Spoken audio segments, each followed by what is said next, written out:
5 डिसेंबर 1956 त्यांच्या आयुष्याचा शेवटचा दिवस. शरीर थकलेलं, पण मनाला अजून एकच काळजी की माझं काम अपूर्ण राहू नये. त्या दिवशी ते सतत 12 तास लिहित होते, बुद्धा अँड धम्मा. डोळ्यात वेदना होती, शरीर साथ देत नव्हतं, तरीही ते लिहित राहिले. कारण त्यांना माहित होतं, त्यांच्यानंतर या समाजाला मार्गदर्शन करणारं हेच पुस्तक असेल. संध्याकाळी त्यांनी पेन खाली ठेवला आणि खिडकी उघडली. आकाशाकडे बघत बराच वेळ काहीच न बोलता उभे राहिले. माईसाहेब म्हणतात, त्यांच्या चेहऱ्यावर अशी शांतता होती जी मी कधीच पाहिली नव्हती. कधी कधी माणूस स्वतःच ओळखतो की त्याचा प्रवास आता संपू शकतो.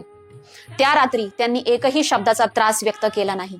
जणू मनात म्हणत होते, मी माझं काम पूर्ण केलंय. पहाट झाली आणि अचानक श्वास जड झाला. माईसाहेबांनी डॉक्टरांना बोलवूपर्यंत त्यांनी आधीच जगाचा निरोप घेतला होता.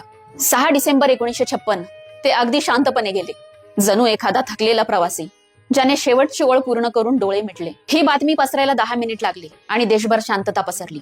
गिरण्या थांबल्या, शाळा थांबल्या, गल्ल्या थांबल्या. लोक फक्त एकच वाक्य म्हणत होते, आपण पुन्हा अनाथ झालो.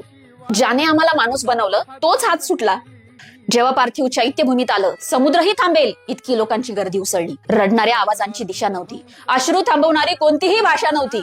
इतिहासात असा जनसागर कधीही दिसला नव्हता. त्यांचा देह शांत झाला, पण त्यांचे विचार अजूनही धावतायत. त्यांच्या आवाजाने आजही लाखो लोक उभे राहतात. तो गेला नाही, तो आपल्या श्वासात आहे. महापरिनिर्वाण दिनानिमित्त या महामानवाला विनम्र अभिवादन. या महामानवाचे विचार जगूया, पुढे नेऊया, कारण we are because he was. जय भीम.